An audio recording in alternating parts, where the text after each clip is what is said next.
തെന്മലയും വടമലയും ഇവയെ തഴുകിയെത്തുന്ന കിഴക്കൻ കാറ്റിന്റെ സംഗീതം പാലക്കാടിന്റെ പുണ്യം.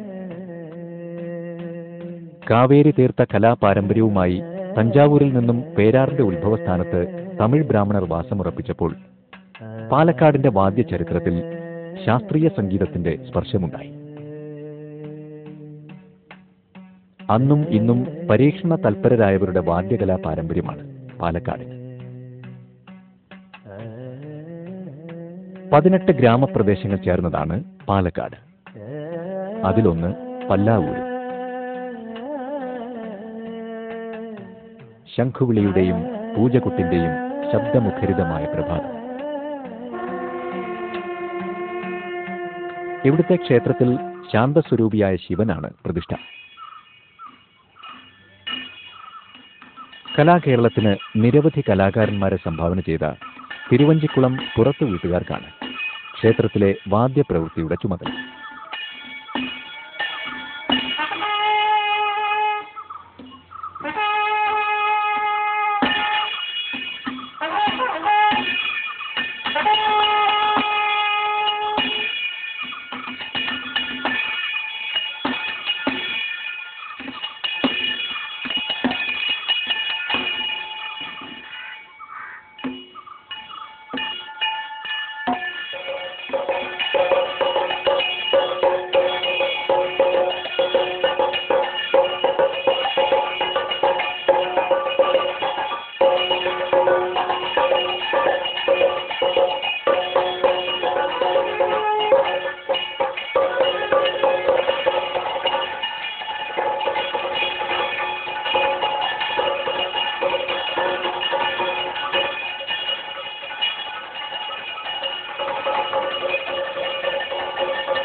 പുറത്തുവീട്ടിൽ അമ്മിണി മാരാസ്യാരെ വിവാഹം കഴിച്ചത് ഇടയ്ക്കയിലെ ബ്രഹ്മാവായിരുന്ന തൃശൂർ പാട്ടുരായ്ക്കൽ ശങ്കരമാരാരായിരുന്നു.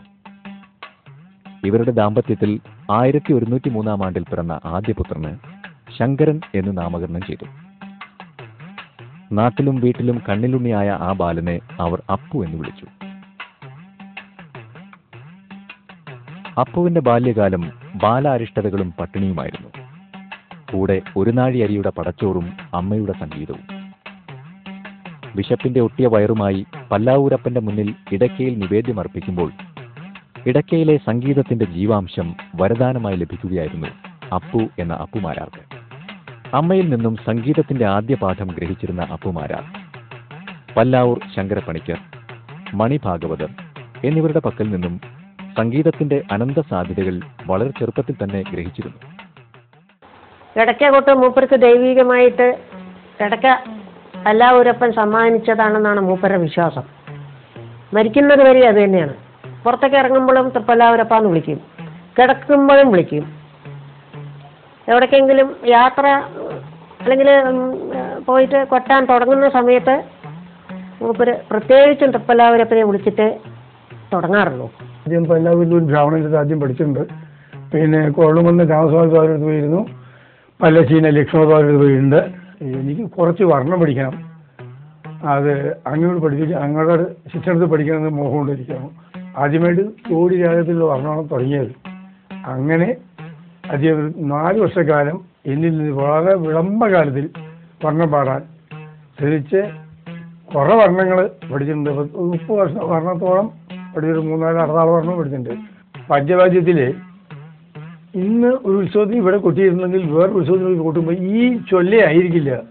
അത്രയും ജനങ്ങൾക്ക് കൊള്ളുന്നേർ കൊള്ളുന്ന രീതിയിലായിരുന്നു അദ്ദേഹത്തിൻ്റെ ഈ ഇടയ്ക്ക വാദനം. അപ്പുമാരാരുടെ ഇടയ്ക്കേലുള്ള അതിസാധകം മറ്റാർക്കും കിട്ടിയിട്ടില്ല. അതിൻ്റെ ശൈലീ വിശേഷങ്ങൾ അതാണ് പറയാനുള്ളത്. മറ്റവരൊക്കെ ഇടയ്ക്ക കൊട്ടും, കൊട്ടലാണ്. അപ്പുമാരാരുടെ വായനയാണ്. 1933 ഞാൻ 2ാം ക്ലാസ്സിൽ പോയി പഠിക്കാൻ ചേർന്നത്. 1-ലല്ല 2-ല്. എൻ്റെ അടുത്ത സീറ്റിൽ ഇരിക്കുന്ന ആളാണ് അയാൾ. ആ 2ാം ക്ലാസ്സിലേ അയാളെ കണ്ടിട്ടുള്ളൂ. അയാൾ അത് കഴിഞ്ഞിട്ട് കൊട്ടുപഠിക്കാൻ പോയി. അയാൾ കൊട്ടുപഠിക്കാൻ തിരുവില്ലാമലയിൽ ഒരു കോണ്ടയ്യർ അദ്ദേഹത്തിൻ്റെ അടുക്കാണ് കൊട്ടുപഠിക്കാൻ പോയിരിക്കുന്നത്. ആ കുഞ്ഞു ബാലന്റെ താളബോധവും കലാവാസനയും മനസ്സിലാക്കിയ തായമ്പകയിലെ ഇതിഹാസമായിരുന്ന തിരുവില്ലാമല കുളന്തസ്വാമി തന്റെ ശിഷ്യനായി സ്വീകരിച്ച് തായമ്പകയുടെ ആദ്യ പാഠങ്ങൾ പഠിപ്പിച്ചു തുടങ്ങി.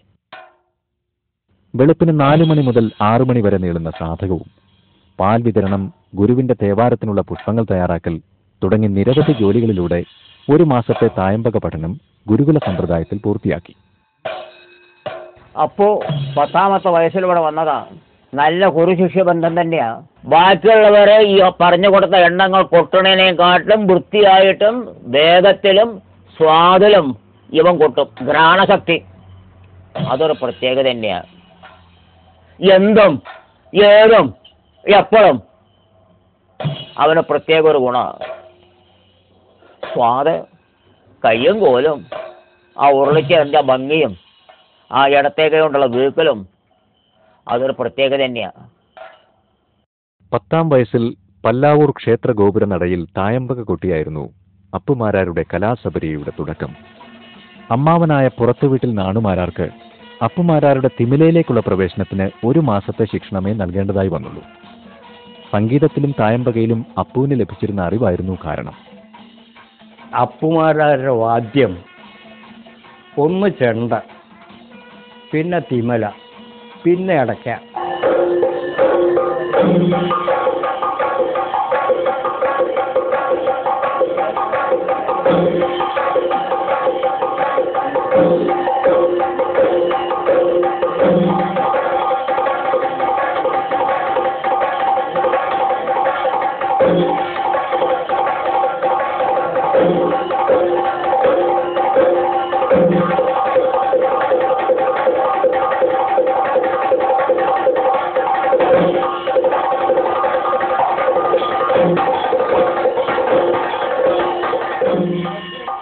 അപ്പുമാരാരുടെ ശൈലി ഒരു പുതിയ വഴിയാണ്.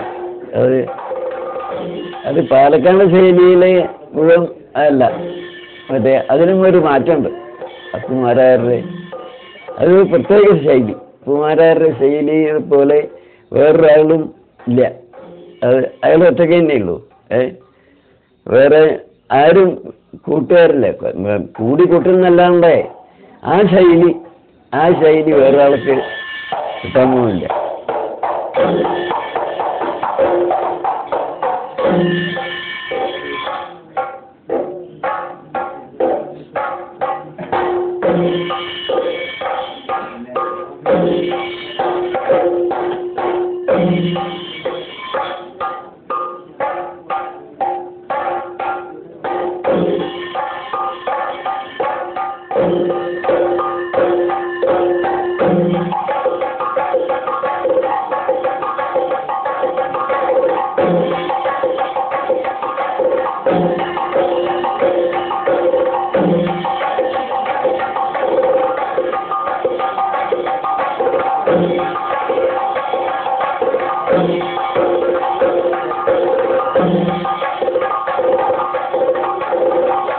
വാദ്യകലയിൽ കേരളത്തിൻ്റെ ചെണ്ട, തിമല, എടക്ക ഈ 3 കാര്യങ്ങളിലും ഒരേമാതിരി കൈകാര്യം ചെയ്യുന്ന ഒരു കലാകാരനായിരുന്നു അപ്പേട്ടൻ. പാലക്കാട് മലമക്കാവ് ശൈലിക്ക് പുറമെ പല്ലാവൂർ ശൈലി എന്ന ഒരു 3ാമത് ശൈലി കൂടി ഉണ്ടായിരുന്നു. ഞാൻ പല്ലാവൂർ അപ്പേട്ടൻ്റെ തായമ്പക ഇതിൽ നിന്നെല്ലാം വ്യത്യസ്തമായിട്ട് വേറൊരു തലത്തിലേക്ക് എത്തിക്കാൻ അദ്ദേഹത്തിന് കഴിഞ്ഞിട്ടുണ്ട്. അത് എല്ലാ ജനങ്ങളാലും അംഗീകരിക്കപ്പെട്ട് കഴിഞ്ഞൊരു വിഷയം. ഈ വലിയാറാട്ടിന് ആദ്യത്തെ 56-ലാണെന്നാണ് എൻ്റെ ധാരണ. അതായത് കുനിശ്ശേരി പല്ലാവൂർ കൂടിയുള്ള വലിയാറാട്ടാണ്. 12 കൊല്ലം കൂടുമ്പോൾ കഴിക്കുന്നതാണത്. അതിന് അയാളുടെ അച്ഛനും ഇയാളുമായിരുന്നു ഇടയ്ക്ക. അവിടുന്ന് തന്നെ അവർ തുടങ്ങിയ മുതൽ തന്നെ അവർ തമ്മിലുള്ള ആ വാശി, അയാൾ ഇടയ്ക്ക് എടുത്തു, ഇയാളും ഇടയ്ക്ക് എടുത്തു. ഇയാൾ ഒരു മാത്രയ്ക്ക് കുറച്ചുകൂടി കമ്മിയാക്കിയിട്ട് നല്ലോണം പരികാലത്തിലാണ് എടുത്ത്. അയാളെ ഇത്തിരി വേഗം മുക്കോട്ടെ വന്നിട്ടാണ് എടുത്തത്. 1966 തിരുവില്ലാമല നിറമാല ദിവസം ക്ഷേത്രവാദ്യകലയിലെ അയിത്തത്തിനെതിരെ അപ്പുമാരാർ രംഗത്തു വന്നു. ഇതിൽ പ്രകോപിതരായ സ്വന്തം സമുദായം അദ്ദേഹത്തെ ഭ്രഷ്ട് കൽപ്പിച്ച് അകറ്റി നിർത്തുവാൻ ശ്രമിച്ചു. ഇതിനെതിരെ അപ്പുമാരാർ ജാതി ചോദിക്കരുത് ഞാൻ പറയില്ല എന്നെഴുതിയ ബോർഡും തൂക്കി സൈക്കിളിൽ വാദ്യകലയെ ജനകീയമാക്കുവാൻ ഇറങ്ങിത്തിരിച്ചത് ചരിത്ര താളുകളിൽ മായാതെ നിൽക്കുന്നു. ഏകാഗ്രതയുടെയും കഠിനാധ്വാനത്തിന്റെയും സഫലമായ യാത്രയിലൂടെ അപ്പുമാരാർ പാരമ്പര്യ കൊട്ടുരീതിയും ഭൂതകാല ചരിത്രവും നിശിതമായി പരിശോധന ചെയ്ത് അക്കാലത്തെ കൊട്ടിന്റെ സങ്കല്പ സൗധങ്ങളെ സംഹരിച്ചു. തന്റെ പുതിയ ശൈലിയുമായി തോൽ പൊതിഞ്ഞ വാദ്യങ്ങൾക്ക് മുന്നിൽ തലകുനിക്കാതെ ചെണ്ടയിലും തിമിലയിലും ഇടയ്ക്കയിലും സമാനതകളില്ലാതെ വളർന്നു വലുതാവുകയായിരുന്നു അദ്ദേഹം. അപ്പുമാരാർ അവസാന കാലത്ത് താമസിച്ചിരുന്ന വീട് ഇവിടെ വെച്ചായിരുന്നു അദ്ദേഹം പുതിയ താളക്രമങ്ങൾ കണ്ടുപിടിച്ചത്. പൂരപ്പറമ്പുകളിൽ നിന്നും പൂരപ്പറമ്പുകളിലേക്കുള്ള യാത്രകൾക്കിടയിലും തന്റെ കുടുംബത്തെ അപ്പുമാരാർ ശ്രദ്ധിച്ചിരുന്നു. ജോലി എന്ന് വെച്ചാൽ കൊട്ടാൻ പോവുക എന്നുള്ളത് പ്രധാനമായിട്ടുള്ളൊരു കാര്യമാണ്. എങ്കിലും ജോലി കഴിഞ്ഞ് വന്നാൽ എത്ര ദിവസം ക്ഷീണിച്ചിട്ട് വന്നിട്ടുണ്ടെങ്കിലും വീട്ടിലത്തെ കാര്യങ്ങൾ ആദ്യം അന്വേഷിക്കുന്നതിന് ഒരു കുറവുമില്ല. സ്വന്തം അഭിപ്രായത്തിൽ തന്നെ എല്ലാം നടക്കണം എന്നുള്ളൊരു ഉദ്ദേശമുള്ള ആളാണ്. പറഞ്ഞാൽ ഒട്ടും അതിശയമല്ല. ആ രൂപം ഒരു ചെണ്ടക്കാരന്, അന്നൊക്കെ എനിക്കൊരു ചെണ്ടക്കാരൻ എന്നുള്ള സ്വപ്നമേ ഉള്ളൂ. ഇത്രയും യോഗ്യതയോടുകൂടി ആര് എവിടെ നിന്നാലും ശ്രദ്ധിക്കപ്പെടുന്ന തരത്തിലുള്ള രൂപഗുണം, അതുമാതിരിയുള്ള കൊട്ട്, എല്ലാ ജനങ്ങളും ഒരൊറ്റ രൂപത്തിലേക്ക് മാത്രം കണ്ണും കാതും കൊടുത്തുകൊണ്ട് കാണുന്ന കേൾക്കുന്ന ഒരു രൂപം, അത് മറക്കാൻ പറ്റില്ല. പിന്നെ അദ്ദേഹത്തിൻ്റെ പഠിപ്പിക്കുന്ന രീതി, അദ്ദേഹത്തിൻ്റെ ആ പഠിപ്പിക്കുന്ന കാര്യത്തിലുള്ള നിഷ്കർഷ, ഒരു എണ്ണം കൊട്ടി അത് വൃത്തിയായിട്ട് കൊട്ടാൻ ആയതിനു ശേഷം മാത്രമേ അടുത്തത് പഠിപ്പിക്കുള്ളൂ. കൊട്ടുന്ന കലാകാരനെ എത്രത്തോളം വളർത്താം, അതിനുള്ള സാധ്യതകൾ, അല്ലെങ്കിൽ അതിനുള്ള പുതിയ പുതിയ എണ്ണങ്ങൾ, പുതിയ പുതിയ വഴികൾ അത് തരാൻ, അവിടെ നിർലോഭമായിട്ട് തരാൻ അങ്ങനെ ഒരു മനസ്സുള്ള കലാകാരനും കൂടിയായിരുന്നു. കൊട്ട് എന്ന് പറഞ്ഞാൽ അതിന് സമയമൊന്നും അദ്ദേഹത്തിന് വിഷയം. രാവിലെ തുടങ്ങി വൈകുന്നേരം മതി പ്രായം പോയി കലാശിക്കുന്ന ആ വൈകുന്നേരം വരേക്കും, പിന്നീട് കുറച്ചുകൂടി ബാക്കി. അങ്ങോർക്ക് പിന്നെ പ്രത്യേകമായിട്ട് തോന്നുന്നത് കൊട്ട് തുടങ്ങി മൂപ്പർക്ക് സുഖമായി കൊട്ടാൻ നോക്കിക്കഴിഞ്ഞാൽ സമയം നോക്കല്, യാതൊന്നും നോക്കല്ല, കുറേ കൂടി കൊട്ടും. ഒന്നും കിട്ടിയില്ലെങ്കിലും കൊട്ടാൻ മെനക്കെടുന്ന ആളാണ്. ആ കൊട്ടിലുള്ള ഇൻട്രസ്റ്റ്.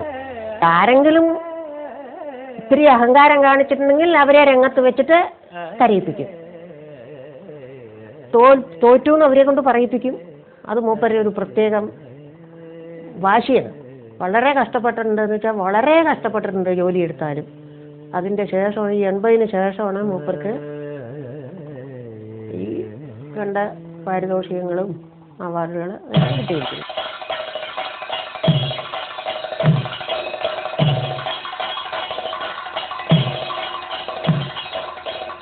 അപ്പുമാരാരുടെ കൊട്ടിന്റെ രീതി അദ്ദേഹത്തിന്റെ ജീവിത ഭാഷയിലും കാണാം. അദ്ദേഹം കൊട്ടുമ്പോൾ നന്നായി അധ്വാനിക്കും, പക്ഷെ ഒരിക്കലും ശരീരം ഉലയാറില്ല. ശാരീരിക ചലനങ്ങളില്ലാതെ മുഖം പുഞ്ചിരിച്ച് കൈക്കുഴ മാത്രം അറിയുന്നത് കാണാം. എത്ര മണിക്കൂർ ജോലിയെടുത്താലും ക്ഷീണം അദ്ദേഹത്തെ പിടികൂടിയിരുന്നില്ല. മുഖത്തെ വിയർപ്പ് തുള്ളികൾക്കും കൊട്ടുഭാഷയുടെ ഘടനയായിരുന്നു. തന്റെ ഇഷ്ടവാദ്യങ്ങളുമായി അപ്പുമാരാർ കേരളത്തിൽ സഞ്ചരിക്കാത്ത ക്ഷേത്രങ്ങൾ ചുരുക്കം. ഇതിൽ നിന്നും നേടിയെടുത്തതോ 10,000 തായമ്പകയുടെ റെക്കോർഡ്. എങ്കിലും അംഗീകാരത്തിനും അവാർഡുകൾക്കും വേണ്ടി ആരുടെ മുന്നിലും ചെന്നതുമില്ല. തന്നെ തേടിയെത്തുന്ന അംഗീകാരങ്ങളെ നിസ്സംഗതയോടെ നോക്കിക്കണ്ടു അപ്പുമാരാർ. പണത്തിനു പിന്നാലെയും അദ്ദേഹം പോയിരുന്നില്ല. വാക്കിലും നോക്കിലും പ്രവൃത്തിയിലും ലാളിത്യം നിറഞ്ഞ ജീവിതമായിരുന്നു അപ്പുമാരാരുടേത്.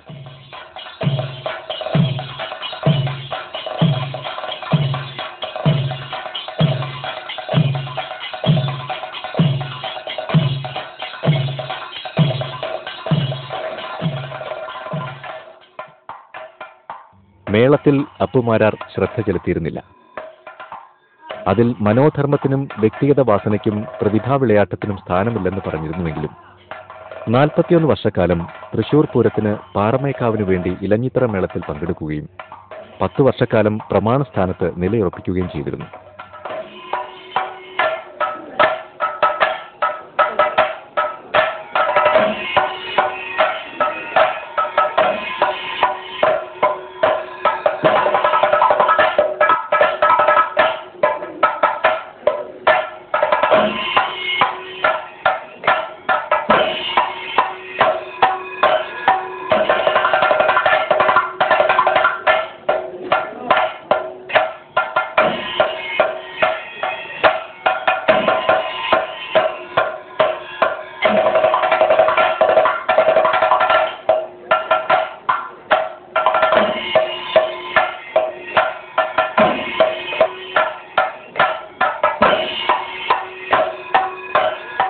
അംഗീകാരം കിട്ടുന്ന സമയത്ത് മൂപ്പർക്ക് അതിനോട് പ്രത്യേകമായിട്ടുള്ള ഒരു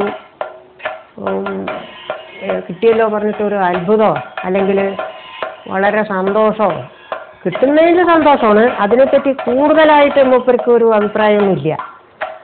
ചില സമയത്ത് ചോദിക്കും എന്തിനാ അവരൊക്കെ എനിക്ക് തരണതൊക്കെ എന്ന് ചോദിക്കും. കേരള സംഗീത നാടക അക്കാദമി അവാർഡ്, കേരള കലാമണ്ഡലം അവാർഡ്, ഗുരുവായൂർ ദേവസ്വം പുരസ്കാരം, മാനവീയം പുരസ്കാരം, പാറമേക്കാവ് ദേവസ്വം പുരസ്കാരം, ബോംബെ മലയാളി അസോസിയേഷൻ വക വീരശൃംഖല, ചെമ്പൈ സ്മാരക പതക്കം തുടങ്ങിയ നിരവധി പുരസ്കാരങ്ങൾ അപ്പുമാരാരെ തേടിയെത്തി. തന്റെ കൈവശം 20-ൽ പരം തായമ്പകകൾ ഉണ്ടെന്ന് പറഞ്ഞിരുന്ന അപ്പുമാരാർ മറ്റ് സമ്പ്രദായ കൊട്ടുരീതിയിലെ ന്യൂനതകൾ വിളിച്ചു പറയുവാനും മുന്നോട്ട് വന്നിരുന്നു. അദ്ദേഹം ജീവിച്ചിരിക്കുന്ന കാലത്ത് ഒരുപക്ഷെ ഇത്രയും മഹാനായ ഒരു കലാകാരന് കിട്ടേണ്ടിയിരുന്ന അംഗീകാരങ്ങൾ കിട്ടിയിട്ടുണ്ടോ എന്ന് ചോദിച്ചാൽ സംശയമാണ്. അതിലെനിക്ക് തോന്നുന്നത് അദ്ദേഹം ഇതൊന്നും അന്വേഷിച്ച് പോകാത്തൊരു കലാകാരനാണ്. അംഗീകാരങ്ങൾ വല്ലതും ഉണ്ടെങ്കിൽ അത് തൻ്റെ വീട്ടിലെത്തണം. അത് അവരംഗീകരിച്ച് വീട്ടിലെത്തിയാൽ തന്നെ അദ്ദേഹം അതിനൊന്നും ഒരു പ്രത്യേക താല്പര്യക്കാരനെ ആയിരുന്നില്ല. കാരണം ഇതിനെല്ലാം അതീതമായിരുന്നു അദ്ദേഹത്തിൻ്റെ തൊഴിലും മനസ്സും.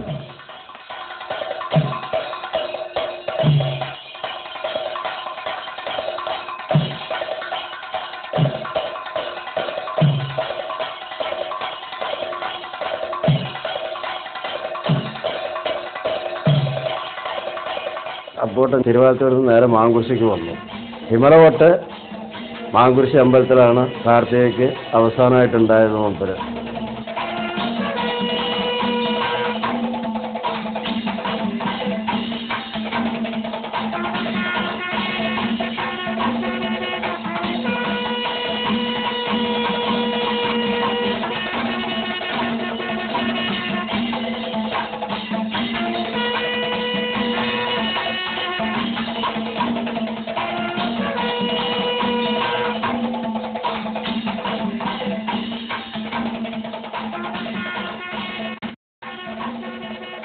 അപ്പേട്ടൻ നമ്മളെ വിട്ടു പോകുന്നതിന് മുൻപേ കൊട്ടിയൊരു തായമ്പുഴ, കൂടെ കൊട്ടിയിരുന്നത് കല്ലൂർ രാമൂർത്തിമാരാരും ഞാനുമായിരുന്നു. അതിനു മുൻപ് പല വേദികളിലും ഞങ്ങൾ ഡബിൾ ട്രിബിൾ ഇങ്ങനെയൊക്കെ ഉണ്ടായിട്ടുണ്ട്. പക്ഷെ ആ ഒരു തായമ്പുഴ തൃപ്പയാറിൽ കൊട്ടിയ ആ ഒരു തായമ്പുഴ എന്ന് പറഞ്ഞാൽ ഒരു അതിഥി കവിഞ്ഞ ഒരു ഉത്സാഹം. രണ്ട് ഭാഗത്തും തിരിഞ്ഞ് രാമൻകുട്ടിയായാലും ശരി ശങ്കരൻകുട്ടിയായാലും ശരി ഇവരെ രണ്ടാളെയും എത്രാണ്ട് കൊണ്ടുവരാൻ പറ്റുന്നുള്ള സാധാരണക്കാളും കവിഞ്ഞ ഒരു ഉത്സാഹത്തിലുള്ള കൊട്ടായിരുന്നു യഥാർത്ഥത്തിൽ അന്നുണ്ടായിരുന്നത്. അവിടെ നിന്ന് കഴിഞ്ഞ് പോകുമ്പോഴും അപ്പേട്ടൻ പറഞ്ഞാൽ നമുക്ക് ഇപ്പം ഇവിടെ ഒന്നും ആയിട്ടില്ല എന്നാ പറഞ്ഞത്, ബാക്കി കണിമങ്ങളിട്ട് കാണാമെന്ന് പറഞ്ഞിട്ടായിരുന്നു തിരിഞ്ഞത്. ഒരു പക്ഷേ പോകുന്നതിൻ്റെ ഒരാളി കത്തലായിരുന്നു പിന്നീടാണ് മനസ്സിലായത്.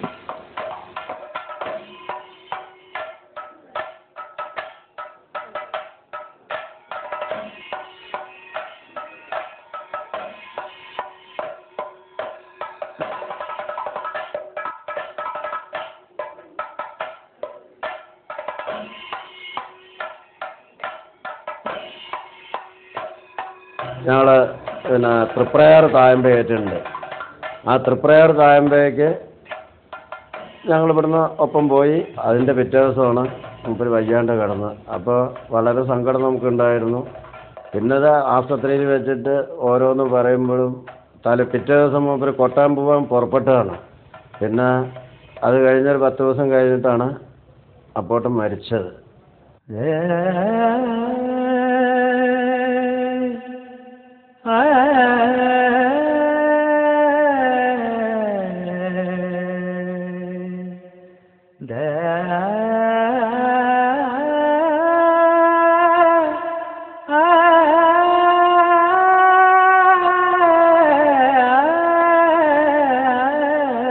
ആറര പതിറ്റാണ്ടുകാലം നീണ്ട കലാസബരിയയുടെ കുട്ടിക്കലാശം 2002 നവംബർ 24 തൃപ്രയാർ ശ്രീരാമസ്വാമി ക്ഷേത്രത്തിൽ വെച്ചായിരുന്നു. 2002 ഡിസംബർ 8 അന്നായിരുന്നു വാദ്യലോകത്തെ തീരാ ദുഃഖത്തിലാഴ്ത്തി അപ്പുമാരാർ നമ്മെ വിട്ടുപിരിഞ്ഞത്. ഇത് തിരുവില്ലാമല ഐവർ മഠം. ഇവിടെയാണ് അപ്പുമാരാർ അന്ത്യവിശ്രമം കൊള്ളുന്നത്. കൊട്ടിന്റെ വ്യവസ്ഥാപിത ശൈലിയെ സംഹരിച്ചും പുതിയ ശൈലി സൃഷ്ടിച്ചും വാദ്യങ്ങളുമായി യാത്ര ചെയ്ത അപ്പുമാരാർക്ക് മുന്നിൽ ആചാരാനുഷ്ഠാനങ്ങൾ തലകുനിച്ചിരുന്നു. വാദ്യകലയിലെ പുതിയൊരു ശൈലിയുടെ വേദം രചിച്ച് കടന്നുപോയി അപ്പുമാരാർ. ഞാനും വിചാരിച്ചിട്ടില്ല, മൂപ്പരും വിചാരിച്ചിട്ടില്ല. 15 മിനിറ്റ് മുമ്പ് ബാത്റൂമിലേക്ക് പോകുമ്പോൾ എൻ്റെ കൈ പിടിച്ച ബാത്റൂമിലേക്ക് പോയത്. അത് കഴിഞ്ഞ് വന്ന് ഞാൻ അടുത്തിരുന്നു. എൻ്റെ അടുത്ത് പറഞ്ഞു, ഞാൻ ഒരാൾക്ക് ഇരിക്കാനുള്ള പെർമിഷൻ മേടിച്ചിട്ടുണ്ട്, എൻ്റെ അടുത്ത് ഇരുന്നോളൂ പറഞ്ഞു. ശരി പറഞ്ഞ് ഞാൻ അടുത്തിരുന്നു. മുതുകൊക്കെ തലോടി, ഉറങ്ങിക്കോളൂ, ഒത്തിരി ക്ഷീണം മാറും പറഞ്ഞു. മുതുകൊക്കെ തലോടി കൊടുത്തു. അപ്പോൾ ഉറങ്ങി. ഞങ്ങൾ സ്വപ്നം വിചാരിച്ചിട്ട് ഇപ്പോഴും എനിക്ക് മരിച്ചൊന്നും തോന്നില്ല.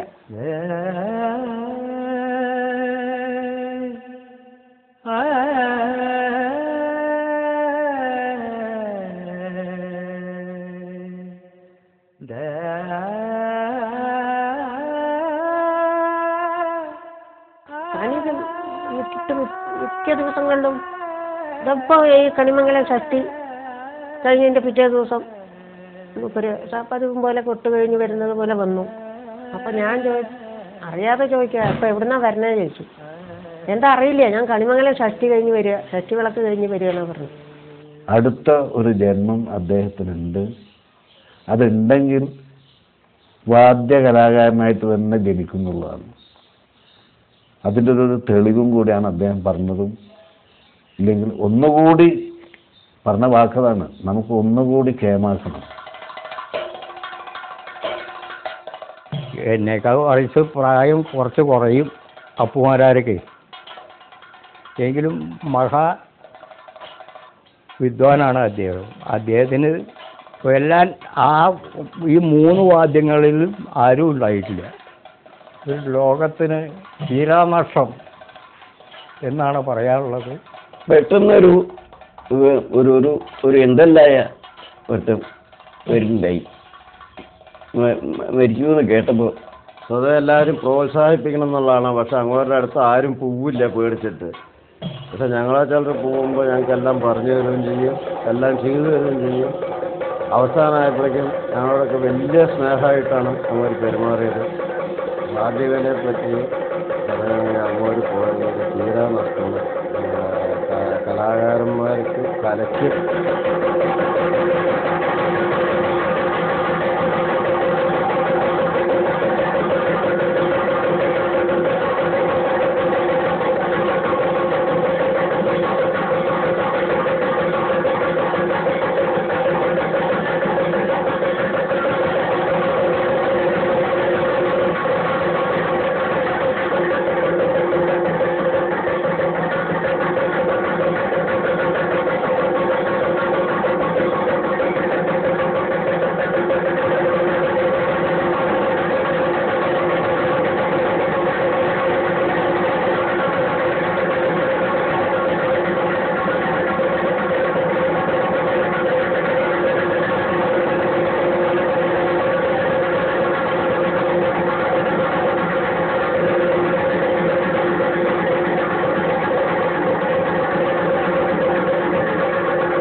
അവസാന